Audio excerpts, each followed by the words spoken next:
ecosystem news. And to move on, we know that Pharaoh Williams is the new brand chief officer at Doodles. Now, this is incredible. This is absolutely massive. I mean, we do know that the CEO of Doodles was from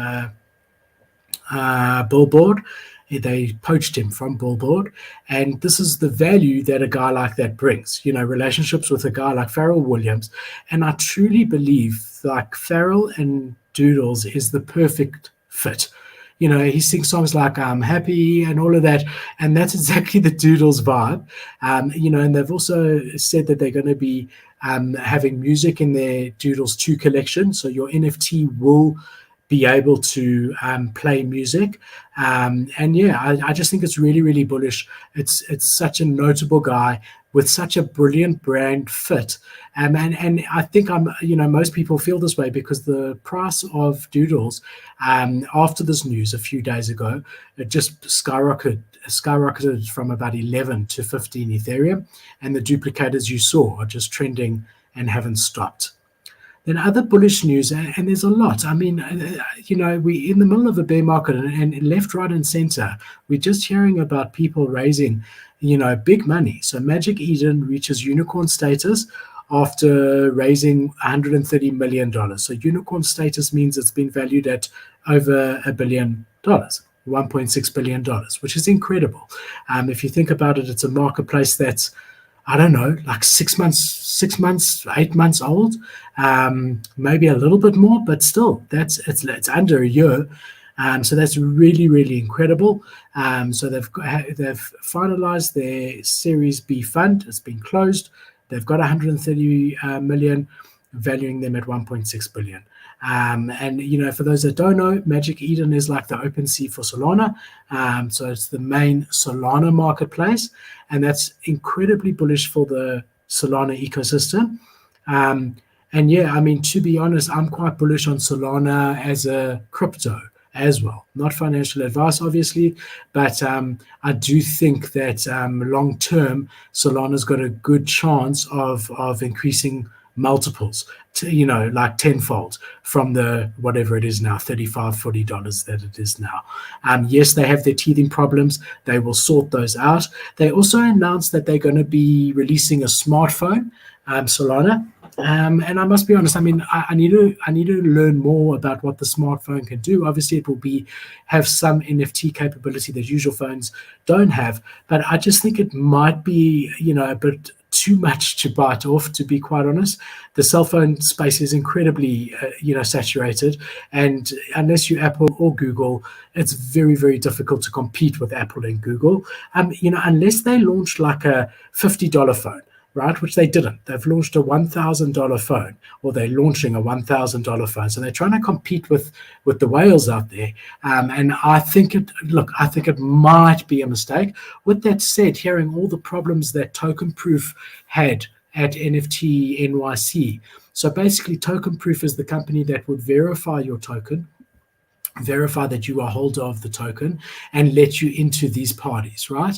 And a lot of people have been saying, it didn't work so well, and it took a long time to verify certain wallets.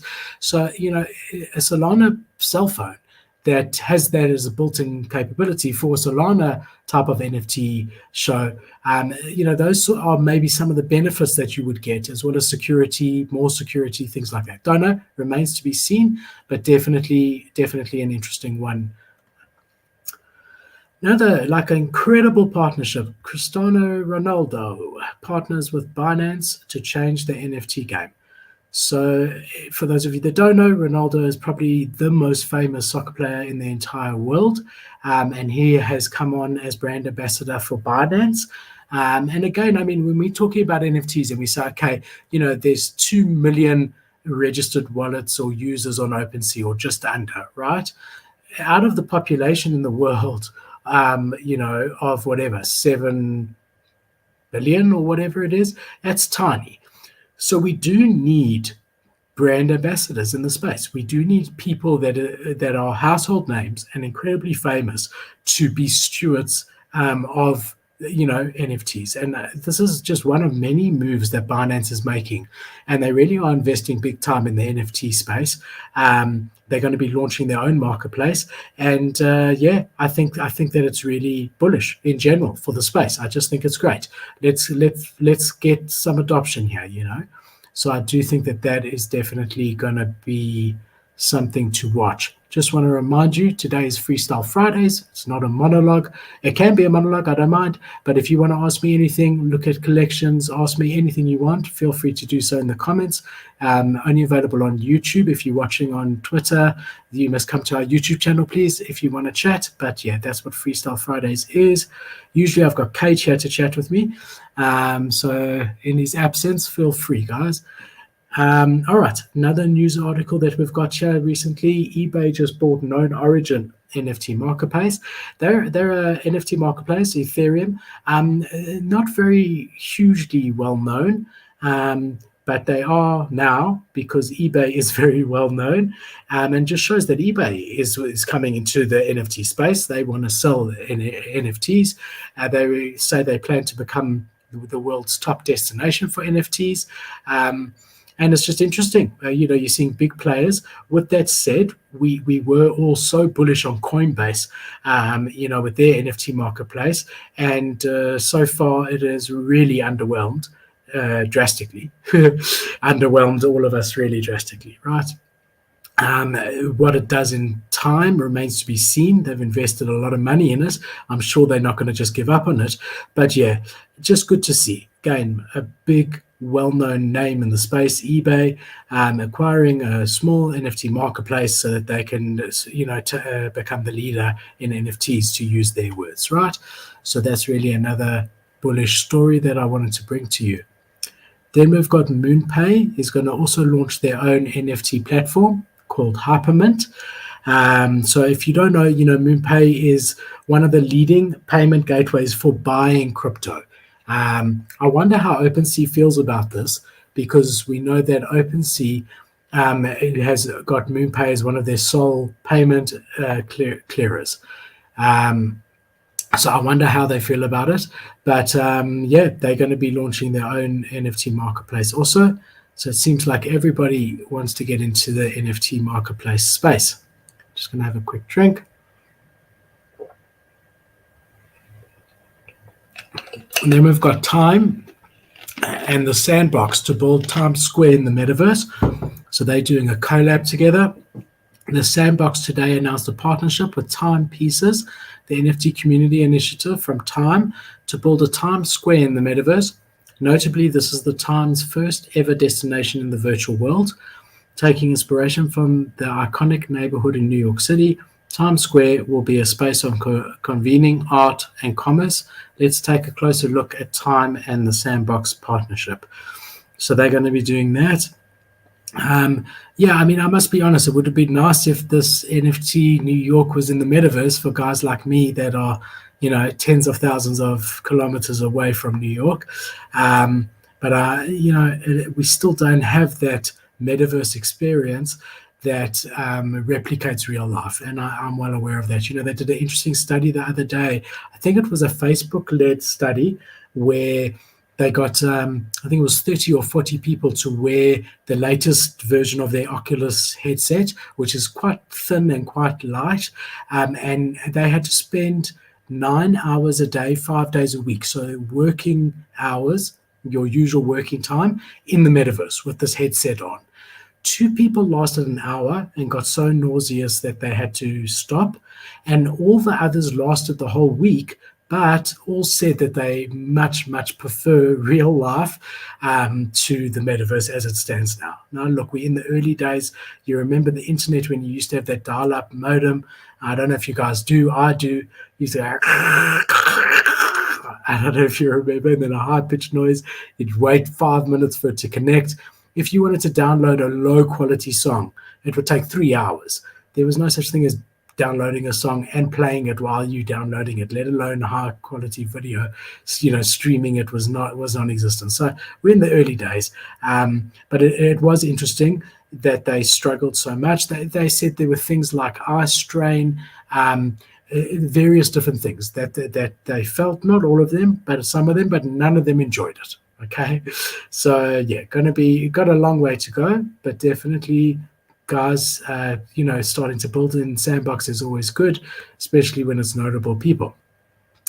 Then there's a little bit cringy because I don't know, Mark Zuckerberg, to me, I respect the guy a lot. I mean, wow, as a businessman and a technology brain and an innovator, huge respect. But one thing I don't look up to Mark Zuckerberg for is his fashion sense, right? It's just the one thing that I just, the guy wears the same t-shirt every single day, and he's not really a fashion icon in my mind. No, not putting any shade to him in any way. But anyway, he announced a Metaverse clothing store. And I don't know if you guys saw it. I hope the picture's here. No, it's not. There were test avatars of him and his wife in different clothing. I mean, there is one. Yeah, I think that might be his wife there. There's one of her, but it was quite funny to see. But basically, it says, in recent Instagram live video, Mark Zuckerberg, CEO of Meta, revealed a virtual clothing shop called the Meta Avatar Store. Customers in selected regions could soon access this new store to outfit their metaverse avatars in branded outfits. Zuckerberg says the Meta Avatar stores will be accessible through Meta's 3 major social media sites to show off their new fashion line. They shared an image of his avatar sporting various clothing options, etc., etc. So yeah, again, funny, but good. Let's go. Let everyone come along. Another incredibly bullish article for the space, again, in the throes of a bear market. You've got Immutable X announcing a $500 million fund for NFTs in gaming. So again, I mean, that's not small money. It says here the blockchain Immutable X says that it will invest $500 million into Web3 gaming projects called the Immutable Developer and Venture Fund. This will be the first official fund administered by Immutable Ventures. In a recent press release, the team says that its goal is to attract and support game developers in the space. In addition to cash investments, Immutable Ventures will release its own IMX token to partner NFT projects. A few game companies and investment firms working with Immutable Ventures include Animoca Brands, GameStop, and various others. So yeah, I mean, again, just big money in a bear market when we're on the brink of a recession, raising huge amounts of money to invest in the space, in the Web3 space. So guys, if anyone thought Web3 was dead, I'm telling you that this is just the beginning. It is just being born. And that's what you're witnessing. You're witnessing an early market, right? Metaverse will be a $5 trillion industry by 2030, says McKinsey & Co. McKinsey & Co. are a consultancy firm. They are very well respected. And they say, and they predict, based on their models, they're not just throwing out a number, that Metaverse will generate $5 trillion by 2030. Okay, so that's a huge amount of money. Detailed the reasoning behind the bold prediction in the study's called Value Creation in the Metaverse. The new report shows data gathered from over 3,400 participants in 4 areas: China, the USA, Europe, and the Asia-Pacific region. In addition to speaking to the average consumers, McKinsey asked business leaders and VC firm about their Metaverse strategies. The majority of people that they spoke to had a favorable view of Metaverse applications. Indeed, McKinsey & Co. said 95% of the executives believe that the Metaverse would help their business in 5 to 10 years. Over 30% of those surveyed said the Metaverse would significantly affect their operations, and about 25% said they expect the Metaverse to ramp up their margin growth by at least 15%. When McKinsey spoke to the consumers, they found that almost 60% could name one activity they enjoyed more in the Metaverse versus in real life. Most respondents said they preferred to shop in the Metaverse, but customers also enjoyed visiting live events, playing video games, and attending fitness classes. Although McKinsey & Co. believes the Metaverse will bring in revenue from multiple industries, it believes e-commerce will be the dominant force at $2.6 trillion by 2030. For comparison, McKinsey analysts say Metaverse education and advertising will account for $200 billion each, while gaming will be worth about $100 billion. So yeah, another great article, really bullish on the space, is McKinsey and Co. Saying that within the next 8 years, this will be a $5 trillion industry, the metaverse. Then we have Fox investing 100 million in NFT TV shows. So we've had gaming on the one side with Immutable X. Now we have Fox, who's a very well respected in the TV space, or broadcasting is what I was thinking of, broadcasting space. They will be investing $100 million in NFT shows. I think that that's great. In a recent interview with CoinDex, they said that it would use the 100 million to create a robust, creative community and promote a healthy brand ecosystem. The media giant also mentioned use of these funds for the benefits related to upcoming NFT communities. They want to gravitate towards NFT storytelling. So yeah, guys, again, just another bullish thing about the space. And I'll tell you honestly, I never went out today with the intention of only bringing bullish articles.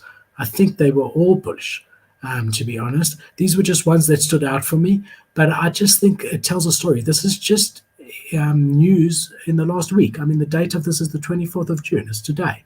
The date of this one is 4 days ago. The date of this